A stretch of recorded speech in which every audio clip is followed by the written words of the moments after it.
Hello student, इस video में हम स्वतंत्र भारत की राजनीति का जो 7वां अध्याय है जन आंदोलन का उदय, उसका वर्णन करेंगे। अब तक जो 6 अध्याय पढ़े हैं उनमें हमने देखा है भारत आज़ाद हुआ, हमने चुनौतियों का सामना किया, नियोजित तरीके से अपना विकास किया और विदेशों के साथ हमारे प्रारंभ में कैसे संबंध रहे। भारत में एक दल का प्रभुत्व रहा, कांग्रेस पार्टी का प्रभुत्व रहा। 1969 में कांग्रेस में फूट पड़ गई, नई कांग्रेस पार्टी आ गई इंदिरा गांधी वाली, और 1975 में देश में आपातकाल लगाया गया और 1980 में दोबारा से जो है कांग्रेस सत्ता में आई। ये सारी घटनाएं पिछले अध्यायों में हम पढ़ चुके हैं। इसमें हम पढ़ेंगे कि उसके बाद 1970 का दशक था, उसके बाद भारत में धीरे धीरे जनता जागरूक हुई, जनता शिक्षित हुई, तो उसने इन मुद्दों के साथ साथ हमारे और मुद्दे भी उभर करके सामने आए। जैसे आप चित्र में देख रहे हो, चिपको आंदोलन इसका एक उदाहरण है। यह पर्यावरण से संबंधित था। इसी दौर में भारत में नर्मदा बचाओ आंदोलन आया। दलित पैंथर, महाराष्ट्र के दलित युवाओं ने एक संगठन बनाया और बहुत सारे किसान आंदोलन, किसानों के संगठन बने। अर्थात अब भारत में जो है जागरूकता के तरीके से जो है आंदोलन होने शुरू हो गए और अपने अधिकारों की मांग के लिए जनता जो है वो जागरूक हो गई थी।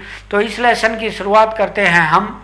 इसका नाम है जन आंदोलनों का भारत में उदय हुआ। तो पहला है चिपको आंदोलन कब शुरू हुआ था।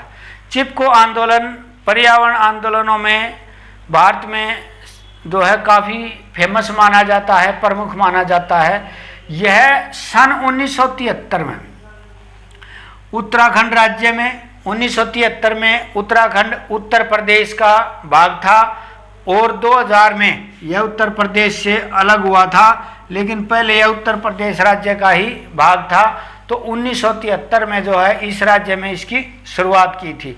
इसमें क्या था कि इस गांव के जो स्थानीय लोग थे, विशेषकर से महिलाएं, तो वन अधिकारी जो वनों को काटने के लिए, पेड़ों को काटने के लिए आए थे, तो गांव के लोगों ने ये कहा था कि ये जो वन है वो उनकी प्राकृतिक संपदा है, इनसे इनका जीवन गुजर चलता है, तो ये इनको नहीं काटने देंगे।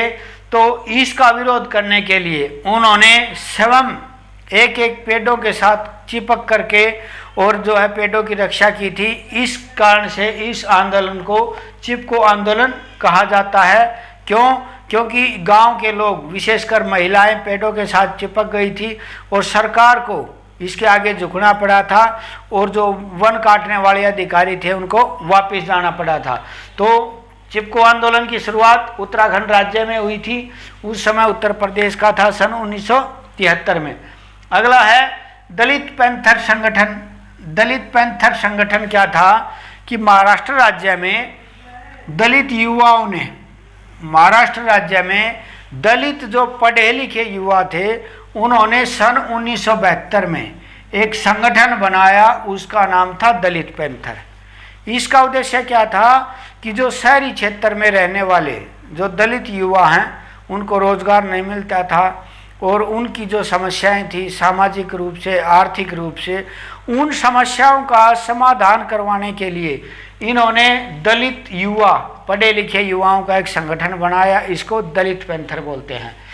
उसके बाद 1980 के दशक में एक और जो है संगठन बना था, नेशनल फिश वर्कर, अर्थात जो राष्ट्रीय स्तर के जो मछुआरे होते हैं, जो मछुआरे हैं समुद्र से मछलियां निकालते हैं, अपना गुजारा करते हैं, विशेषकर दक्षिण भारत में।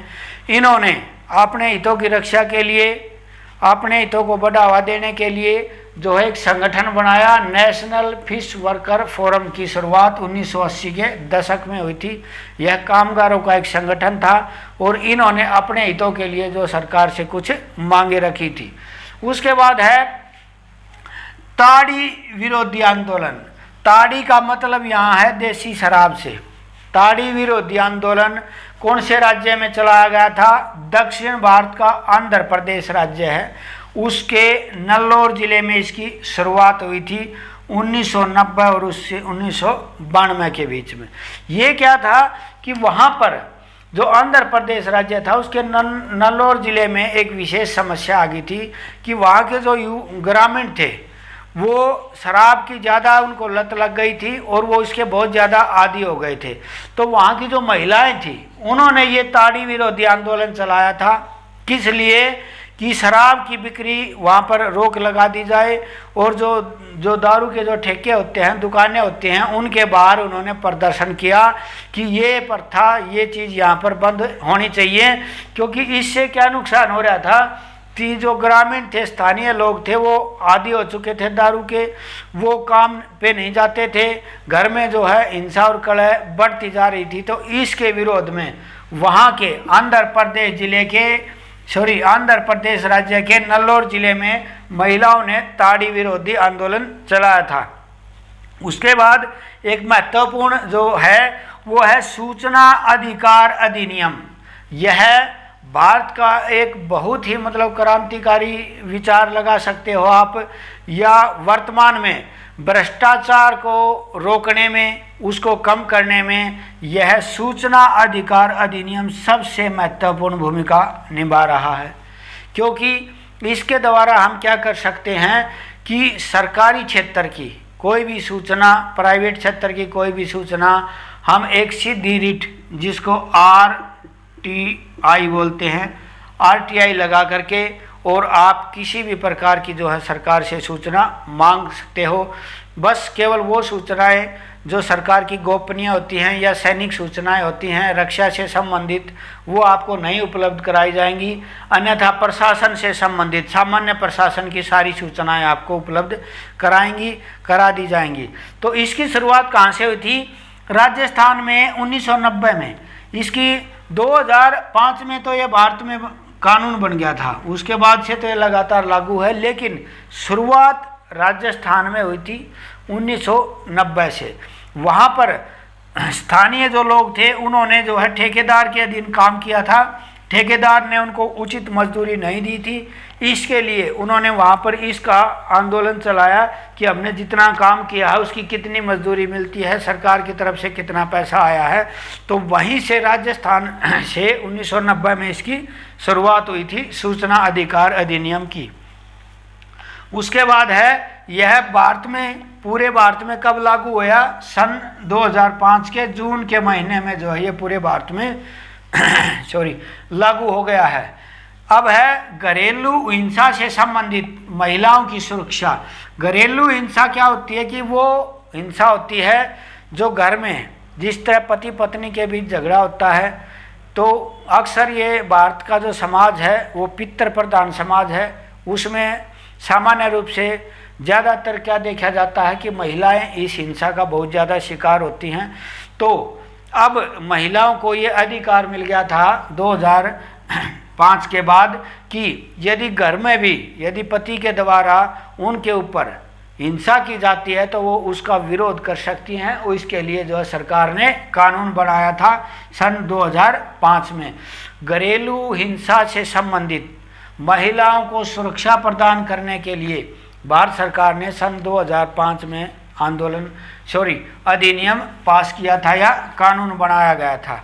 उसके बाद है ये सूचना का अधिकार का लोगो है राइट टू इन्फॉर्मेशन। इसमें बताया गया है कि आप अपनी जो है कोई भी चीज़ें हैं वो गवर्नमेंट से पता कर सकते हो। अगला है मेधा पाटेकर किस आंदोलन से संबंधित है? नर्मदा बचाओ। एक और आंदोलन है वो है कि गुजरात में, मध्य प्रदेश में, राजस्थान में, इन जिलों में जो है नर्मदा नदी के पानी के बंटवारे को लेकर नर्मदा नदी के ऊपर बांध बनाए जाने थे और उनका विरोध करने के लिए, नर्मदा नदी पर बनाए जाने वाले बांधों का विरोध करने के लिए वहाँ के जो स्थानीय जो लोग थे उन्होंने इसका विरोध किया था। उनमें मेधा पाटेकर सबसे प्रमुख थी और उन्होंने नर्मदा बचाओ आंदोलन की शुरुआत की थी। उसमें क्या था कि इसे एक अनुमान लगाया गया था कि जो स्थानीय लोग थे वहाँ के, जो नर्मदा और उसकी सहायक नदियों पर रहते थे, इनके यदि वहाँ पर बांध बनाए जाते हैं तो इनका बहुत सारा क्षेत्र, इनके रिहायशी क्षेत्र, इनके खेत और इनके वन जो है वो बांध के पानी में डूब जाते थे। तो इस वजह से ये आंदोलन चलाया था। उसके बाद है राष्ट्रीय महिला आयोग। महिलाओं को सुरक्षा प्रदान करने के लिए, यदि सामान्य रूप से भारत में देखा जाता है कि महिलाएं जो है वो पुलिस थाने में नहीं जाती, अपनी शिकायत दर्ज नहीं कराती, तो उन समस्याओं से निपटने के लिए एक आयोग बनाया सन 1992 में, राष्ट्रीय महिला आयोग। ये आयोग क्या काम करता है?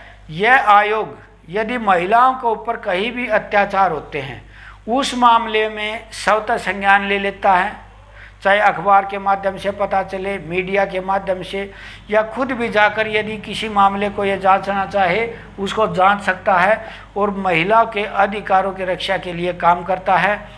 और यह सरकार को अपनी सिफारिश भेजता है। यदि कोई विवाद आता है उस मामले में सरकार को यह अपनी सिफारिश भेजता है और सरकार उस पर अमल करती है।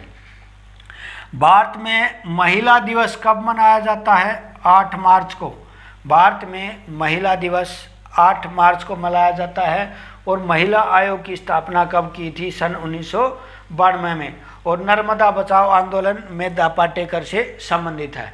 अगला है, किस प्रधानमंत्री ने मंडल आयोग की सिफारिशों को, पिछले अध्याय में हमने पढ़ा था मंडल आयोग क्यों बनाया गया था? ओबीसी, जिसको आज हम सामान्य रूप से हम बीसी बोल सकते हो, अदर बैकवर्ड क्लास को, इनको आरक्षण देने के लिए जो जनता पार्टी की सरकार आई थी 1977 में, उसने 1989 में एक मंडल, बिंदेश्वरी प्रसाद मंडल की अध्यक्षता में एक आयोग बनाया था, उसको बोलते थे मंडल आयोग। इस आयोग ने जो अपनी रिपोर्ट दी थी और ओबीसी को या बीसी को 27% आरक्षण का इसने प्रावधान किया था शिक्षण संस्थानों में और सरकारी नौकरियों में। और इसको लागू करने वाला कौन था? विश्वनाथ प्रताप सिंह। सन 1991 में इसको शॉर्ट में वीपी सिंह भी बोला जाता है और विश्वनाथ प्रताप सिंह की सरकार भी थी। इसने जो है इसको लागू किया था। हरियाणा में शराबबंदी कब लागू हुई? 1996 में। उस समय हरियाणा के मुख्यमंत्री श्री बंसीलाल थे और उन्होंने हरियाणा में शराबबंदी लागू की थी। किस राज्य में हिंदी भाषा को लेकर, हिंदी भाषा को राजभाषा बनाने के खिलाफ, भारत में हिंदी भाषा को राजभाषा बनाना चाहते थे, उसके खिलाफ दक्षिण का जो तमिलनाडु राज्य है, दक्षिण का तमिलनाडु राज्य है, उसमें आंदोलन चलाया गया था हिंदी भाषा के विरोध में। दक्षिण भारत में ये आंदोलन चलाया गया था। तो आपने क्या पढ़ा? मंडल आयोग की सिफारिशों को लागू किसने किया? विश्वनाथ प्रताप सिंह की सरकार ने, और इसके अध्यक्ष थे बिंदेश्वरी प्रसाद मंडल। हरियाणा में शराबबंदी सन 1996 में लागू की। और दक्षिण भारत का जो तमिलनाडु राज्य है उसमें जो है हिंदी भाषा के विरोध में आंदोलन चलाया गया। नेक्स्ट वीडियो में हम नेक्स्ट लेसन के साथ पढ़ेंगे। और इसमें हमने देखा कि आज़ादी के बाद हमारी जनता है वो धीरे धीरे जागरूक होती गई और 1970 के दशक के बाद किस तरह से धीरे धीरे लोगों में क्षेत्रीय आकांक्षाएं बढ़ने लगी। और क्षेत्रीय आकांक्षाएं नहीं, लोग जागरूक होने लगे और उन्होंने अपने हितों के लिए जो है अलग अलग तरीके से सरकार का से अपनी मांगे मनवाने के लिए आंदोलन करने लगे और काफ़ी हद तक वो इसमें सफल भी रहे। धन्यवाद।